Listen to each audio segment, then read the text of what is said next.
loved one so precious and true. Only as mist before sunrise, I am hidden away from your view.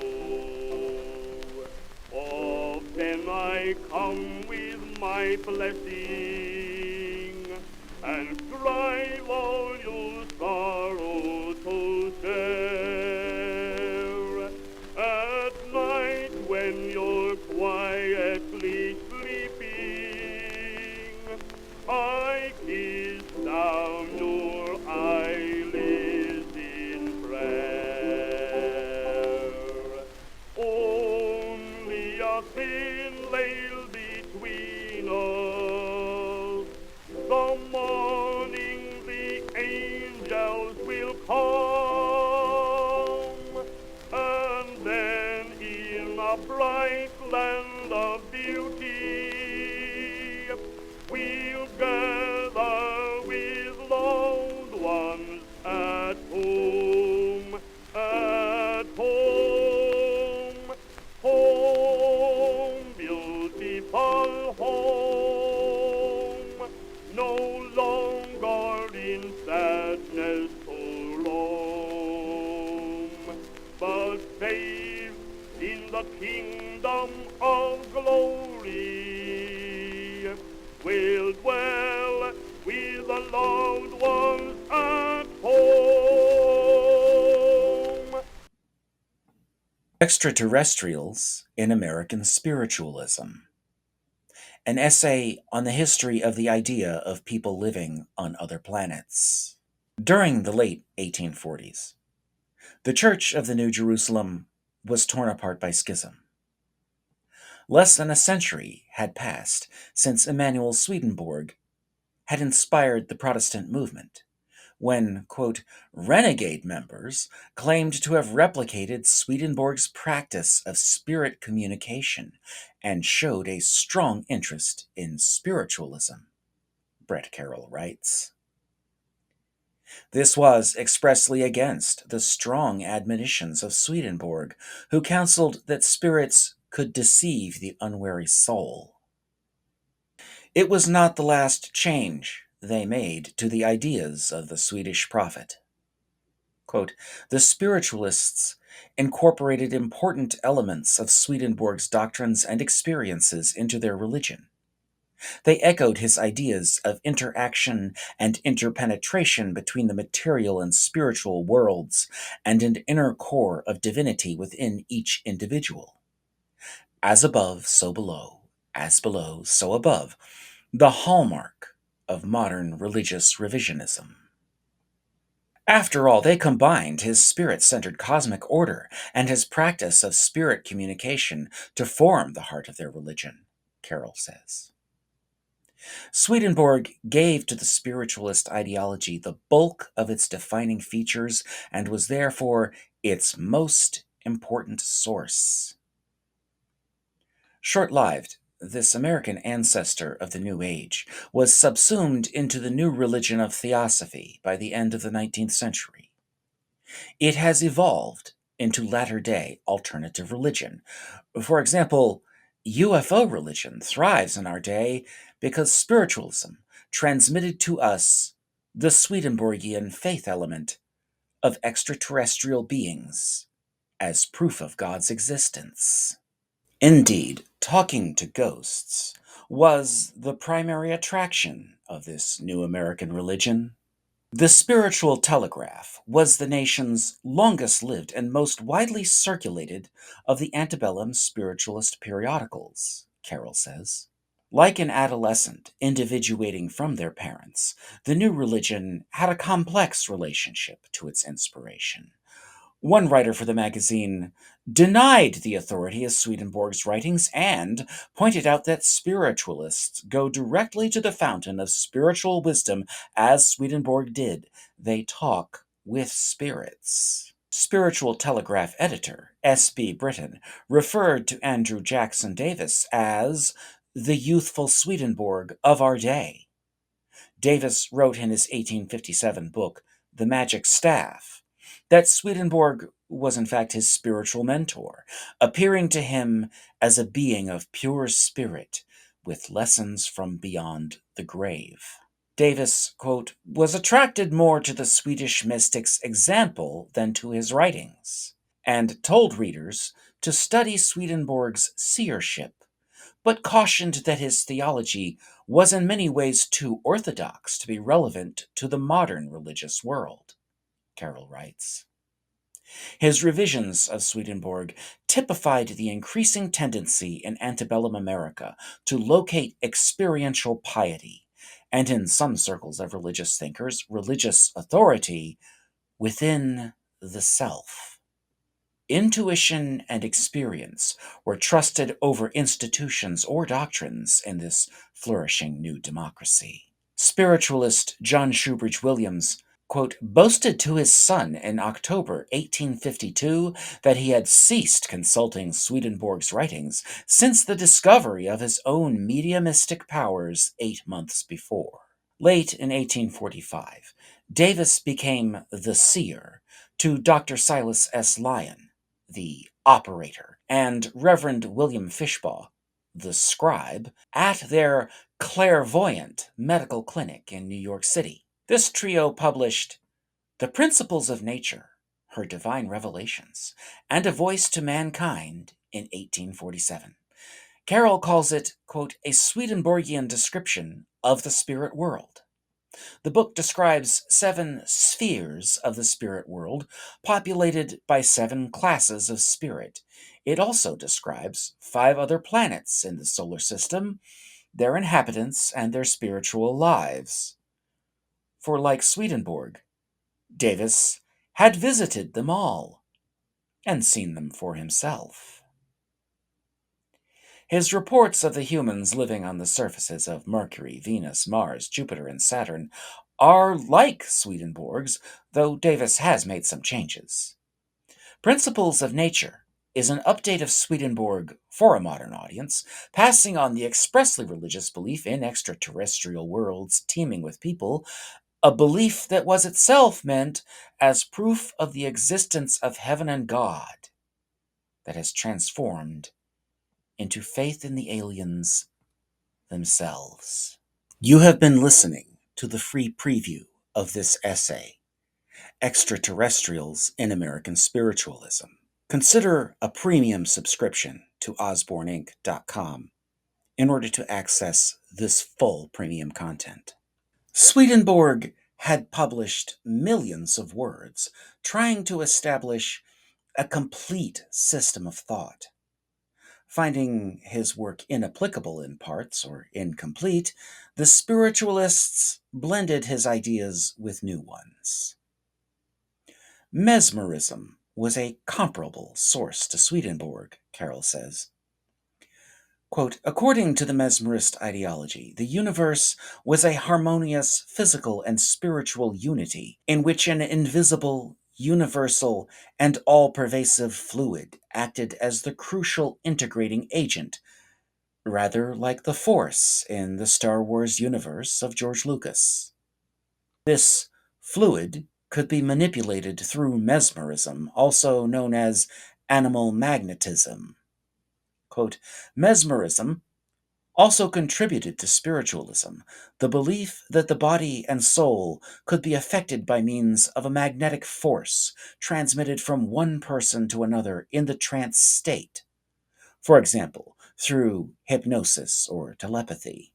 Franz Mesmer had intended to create a therapeutic system, but invented a new kind of public performance.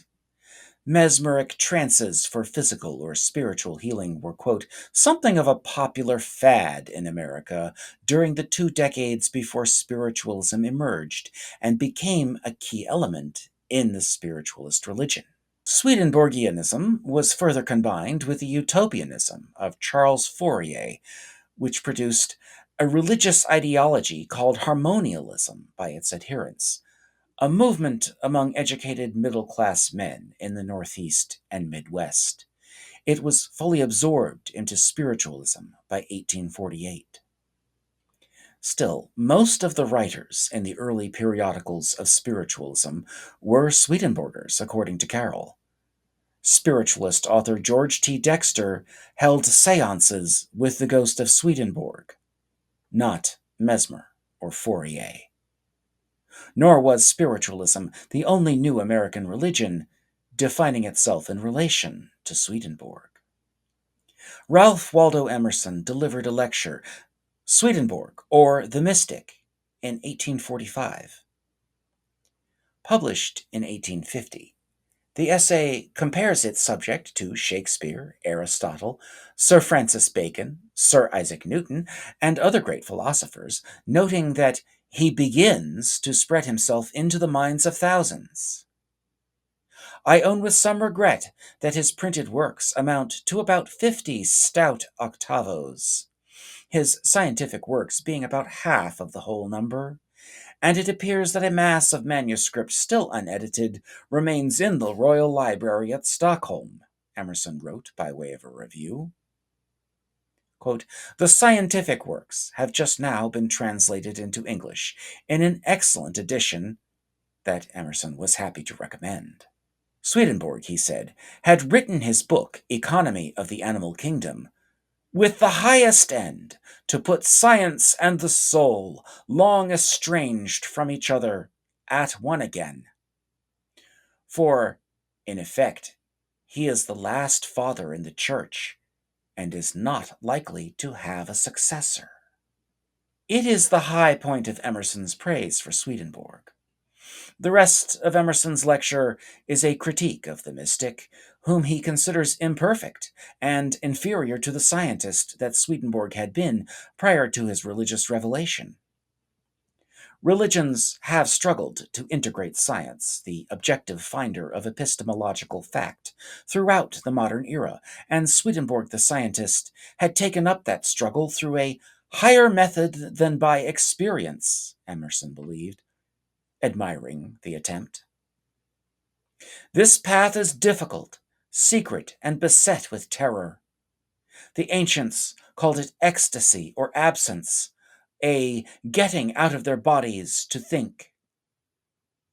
Disembodiment, which the spiritualists called astral projection, had been Swedenborg's scientific method of the soul, his way of studying heaven and hell, both located in the literal heavens. Such insight drives men mad, Emerson says. It is hard to carry a full cup, and this man, profusely endowed in heart and mind, early fell into a dangerous discord with himself. Emerson is enthusiastic for Swedenborg's doctrine of correspondences, but rejects the mystic's rigid belief that symbolic forms seen in nature hold singular meanings because nature, quote, is no literalist. His theological bias thus fatally narrowed his interpretation of nature, and the dictionary of symbols is yet to be written. But the interpreter whom mankind must still expect will find no predecessor who has approached so near to the true problem, Emerson writes. He almost justifies his claim to preternatural vision by strange insights of the structure of the human body and mind. Carroll writes that the differences between spiritualists and transcendentalists consisted largely of diverging interpretations of Swedenborg and different understandings of the religious order he inspired. Both new denominations, quote, denied that Swedenborg was an authoritative theologian and rejected substantial components of his religious system, keeping the invisible spirit realm. Transcendentalists were skeptical Swedenborg had really been there, while spiritualists were sure he had, and that they could visit there too. Quote, convinced that their notion of democratic contact with a hierarchy of spirit mediators permitted an ideal blend of freedom and order, spiritualists situated themselves between what they considered the anarchy of transcendentalism and the authoritarianism of the new church. Loyal American believers in Swedenborg rejected the wrappings at the home of the Fox sisters in Hydesdale, New York. Davis and Fishbaugh endorsed the girls' public performances of Communion with Ghosts in Rochester during 1848. Maggie confessed the hoax to the New York World in 1888, discrediting the science of spiritualism without deterring the masses from belief in spirits one bit. It was the claim to have visited with angels that gave Emerson pause.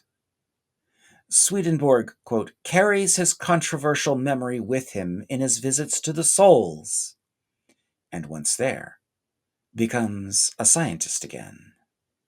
Strange, scholastic, didactic, passionless, bloodless man who denotes classes of souls as a botanist disposes of a carex, and visits doleful hells as a stratum of chalk or hornblende. Such was the anomalous pretension of revelations of the other world, that only his probity and genius can entitle it to any serious regard. His revelations destroy their credit by running into detail, Emerson wrote, while the beings he meets are not individual characters at all, for they, quote, speak one speech. All his interlocutors, Swedenborg eyes. Be who they may, to this complexion must they come at last. Swedenborg is disagreeably wise, and with all his accumulated gifts, paralyzes and repels, Emerson thought. Davis, whose own ecstatic experiences, quote, had precedent in the life of Swedenborg, according to his colleague George Bush, also had urgent incentives to update the mystic's ideas, especially his cosmology. Quote, their organization is of the most perfect kind, both mental and physical, and their intellect being expansive and powerful, judgment controls them entirely, insomuch that weakness and disease are not existing among the residents of Saturn, according to Davis. The cranium not being composed of a thick, heavy substance gives great activity to the senses in respect to external objects. This explains why Saturnians have psychic science, which is superior to human science, Davis opines. With a telescopic mind, they familiarize themselves with Earth's existing between them and the sun, and also with the inhabitants upon them existing. They contemplate the planets of space, extrasolar planets, with no more curiosity than we do those of the solar system, Davis writes. Their minds being free from imperfection, from all that is opposed to righteousness, they associate with that which is pure and good. They connect their minds with first principles and with the internal of all things. Humans, then, but superhuman. The perfection of their internal principle far exceeds that of any class of human beings in our solar system, because there are humans living throughout the solar system. Davis understood the solar system as increasing in density the closer planets were to the sun. Saturn was the outermost of the classical planets, therefore the least dense, therefore its inhabitants had transparent skulls that allowed them to observe us, as well as people living across the galaxy on countless worlds. Their minds are sufficiently expansive to comprehend at a single glance the whole surface of their country. Hence, they are conscious of the movements of the whole nation. All are united as one brotherhood, harmonizing in all their interests, though existing in different locations on the planet. Saturn has achieved world peace. Why can't we? Saturnians, quote, inhabit buildings of an ingenious and peculiar structure, which are also beautiful and convenient, Davis writes. Saturnians, quote, inhabit buildings of an ingenious and peculiar structure, which are also beautiful and convenient, Davis writes. His generalizations of the architecture are downright Swedenborgian. These are very large and extensive, covering immense areas of land, like an extensive city among us. There are, however, but few of these large and united buildings upon the surface of the planet, these being near the equator, where heat and light, which correspond to interior truth and love, are most perfectly enjoyed. This is not scientific observation. It is a fantasy born of astrology and wearing science for a hat. Being closest to the sun, Mercury is a harsher world where the animals manifest a combative and retaliating disposition towards all things they meet, and a constant preying upon each other, insomuch that their very active temperaments are sometimes destroyed, the loss of which results in the destruction of their lives. The humans living on Mercury have total recall, a most powerfully retentive memory that is the strongest faculty belonging to them. Davis describes a kind of autism or perhaps narcissism universal to Mercurians. Each one has a great desire to be thought more enlightened than any other beings in existence, and having this self persuasion, they presume upon their memory to profess the intelligence that no other beings possess. They do not rely on their senses, but their memories of the past, and dislike to have their ears addressed instead of their understanding. This fortune cookie ethnography explains why Mercury, which has not been inhabited longer than about 8,000 years, while the other habitable planets have been peopled for innumerable ages, exists in a Hobbesian state of nature. War and persecution have prevailed among them to an extreme extent, and strife and malice, and all things that result from ignorance and folly, have obstructed their progress for many ages. And at this moment, one of their destructive battles is about being consummated, Davis wrote, adding a note of vaguely operatic drama. Primitive because they are a young race, the Mercurians are covered with a kind of hair, and their countenances are very full and dark, and the whole appearance of the body would be to us no more pleasing than that of an orangutan. If it sounds racist, then it probably is, for Davis wrote in the antebellum decade, when racial slavery was endemic to the United States, and supposedly scientific people were explaining it through the invention of so-called scientific racism. Yet the residents of Mercury were still rudimentary materials that are gradually ascending to higher stages of refinement, a planetary transmigration. Being an older race, on a world orbiting farther from the sun, the humans on Venus are much more advanced than Mercurians. For all our most exalted conceptions cannot possibly transcend the unspeakable beauty, purity, and refinement that exist among the inhabitants of this planet. Venusians emit a glowing radiation from their faces as they talk. Their eyes are blue and of a soft expression, are very full and expressive, and are their most powerful agents in conversation. When one conceives a thought and desires to express it, he casts his beaming eyes upon the eyes of another, and his sentiments instantly become known. Telepathic conversation is the most honest kind of all, for one cannot possibly lie except by using words. This both is and is not Swedenborg's solar system. Davis has written Swedenborg fan fiction, swapping narrative elements as he pleases. Swedenborg had said that telepathy was the purest form of communication, that spoken words were the fall from innocence for humans on Earth because they enable us to lie. However, he wrote of peaceful, deeply spiritual Mercurians that could read his memories of places and peoples, exhibiting curiosity. Swedenborg's Venusians, on the other hand, were, quote, two kinds of people, being of quite opposite dispositions. A gentle and humane tribe versus people who are savage and almost feral. The blood tribe took great delight in pillage and the greatest delight in eating plundered food. The pleasure they feel when they think about eating plundered food was communicated to me. I could tell that it was their supreme joy. Swedenborg died before William Herschel discovered Uranus in 1781, so it is notably absent from his solar system travelogue.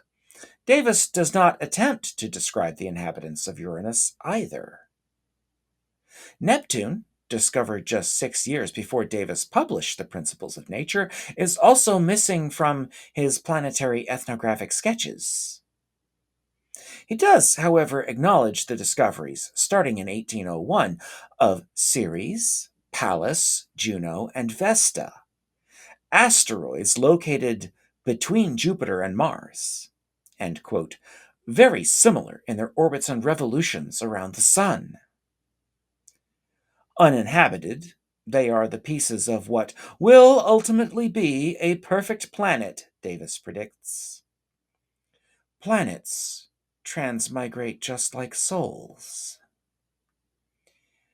Martians closely resemble humans with more perfect symmetry. They exhibit a peculiar dignity and a peculiar air of exaltation in all their motions. While the upper part of the face has a lively yellowish cast, the bottom of the Martian face is of a different color, being rather dark. Their craniums feature a peculiar prominence of the top of the head, indicative of high veneration. Racially diverse in their own right, the inhabitants appear joined in perfect agreement and consociality. Mars, the planet named for the god of war, has achieved world peace. Why can't we? Jupiterians do not walk erect, but assume an inclined position, frequently using their hands and arms in walking, the lower extremities being rather shorter than the arms according to our standard of proportion.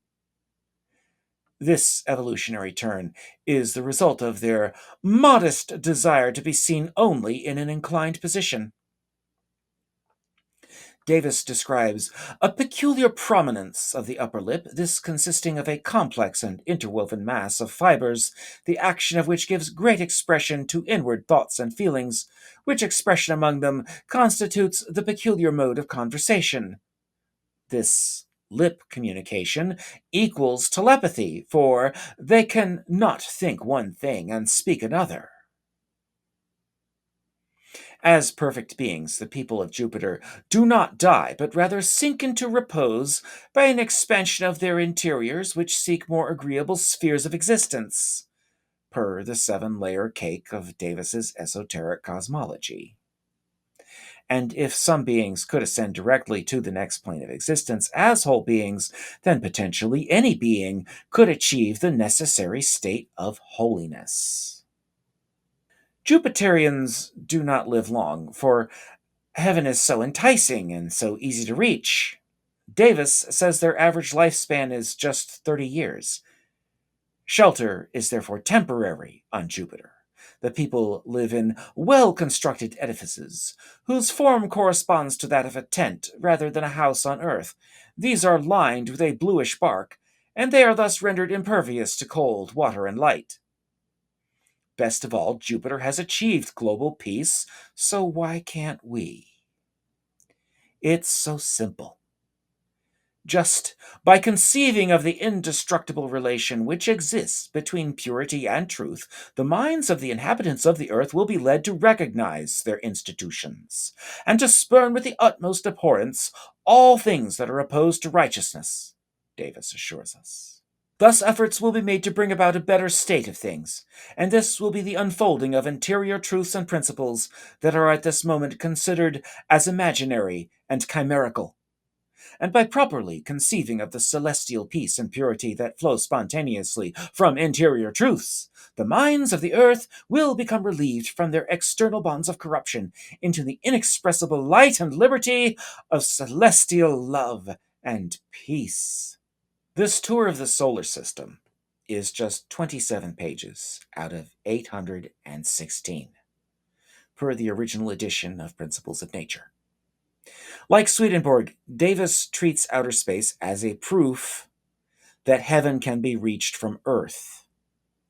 Life on other planets is not the main event in their expressly spiritual writings. It is simply one element of the larger scheme of the universe.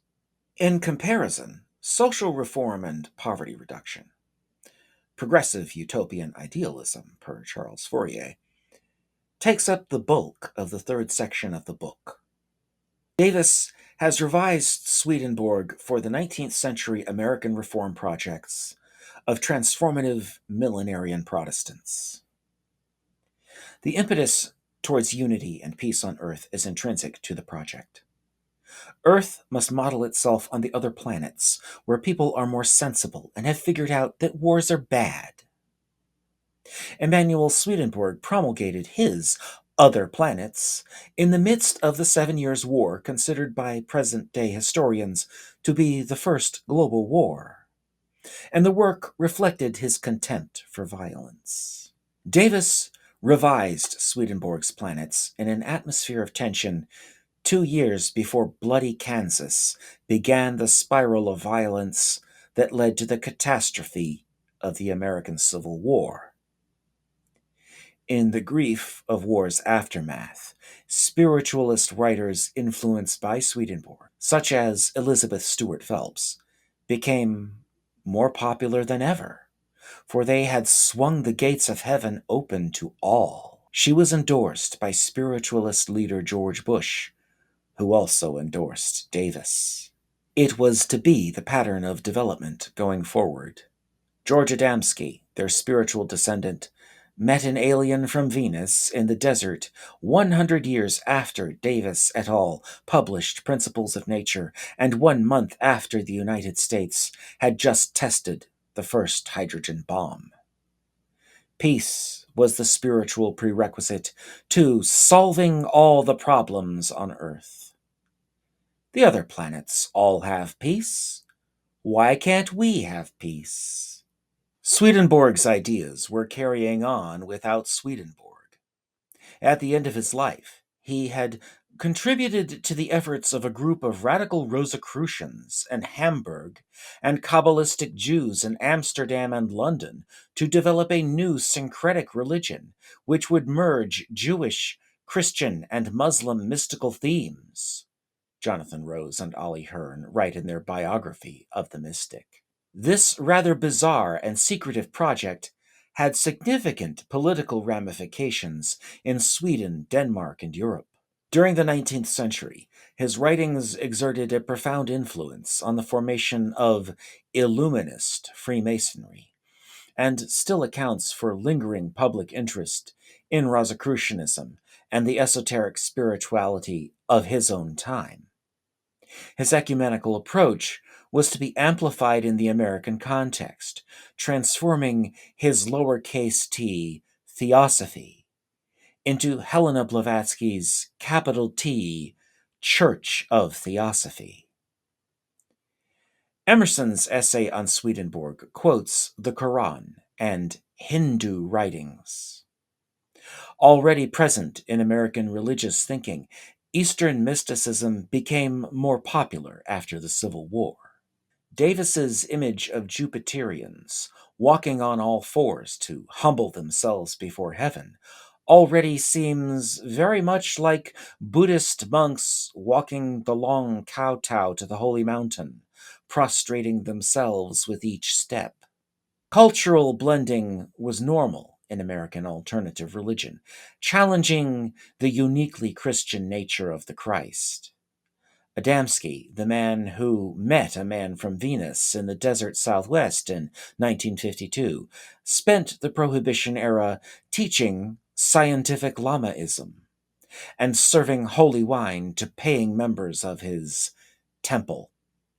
He was Polish Romany by birth, and like many occult prophets, he made spurious claims of spiritual education in Tibet.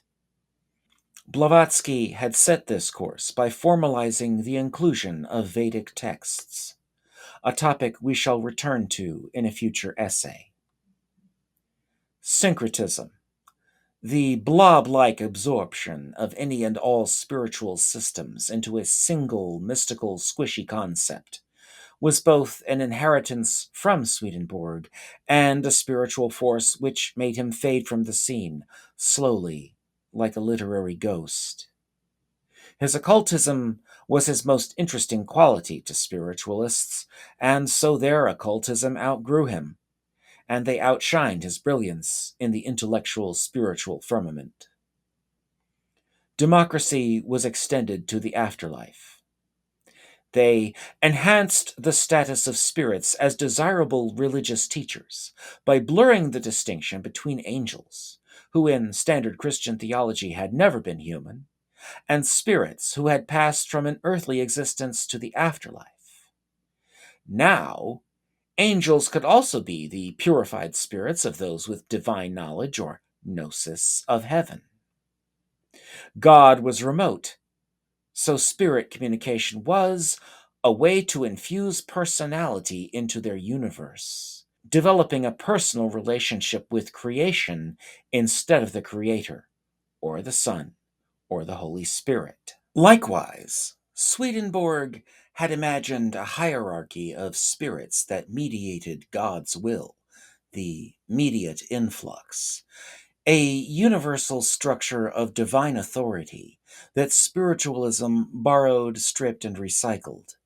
Quote, the product of a social aristocracy, Swedenborg harbored decidedly undemocratic notions of spirit communication and religious authority, warning that the spirits attracted to communicate with the spiritual seeker would be of a kind with themselves, reflecting and reinforcing their biases, Carroll explains. To become dependent on spirits for guidance was dangerous. He had used his own reason to fact-check what he had been told, Swedenborg said, and he had found the authority of priests could be relied upon. His spirit world was socially static, involving fixed status rather than upward mobility. His hierarchy of spirit did not allow those below to learn from those above. Spiritualists, by contrast, added fluidity and open communication to their socio-spiritual order, making growth and upward mobility possible. Americans of the burgeoning progressive era wanted a progressive heaven. As one rose through the seven spheres of the afterlife, coming ever nearer to God, they were responsible to fewer and fewer divine spirits for understanding of the divine will.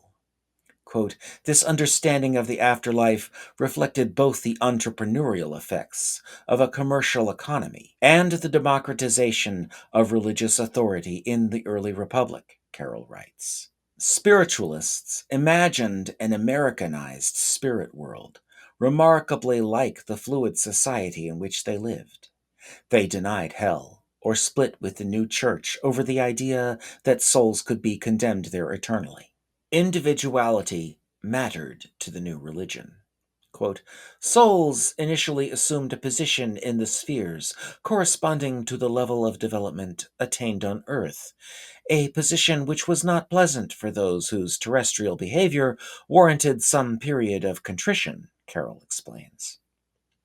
They not only humanized the spirits, but made them familiar and accessible, emphasizing interpersonal relationships between spirits and mortals, as well as among spirits themselves, in a new and distinctive way that Swedenborg had positively discouraged.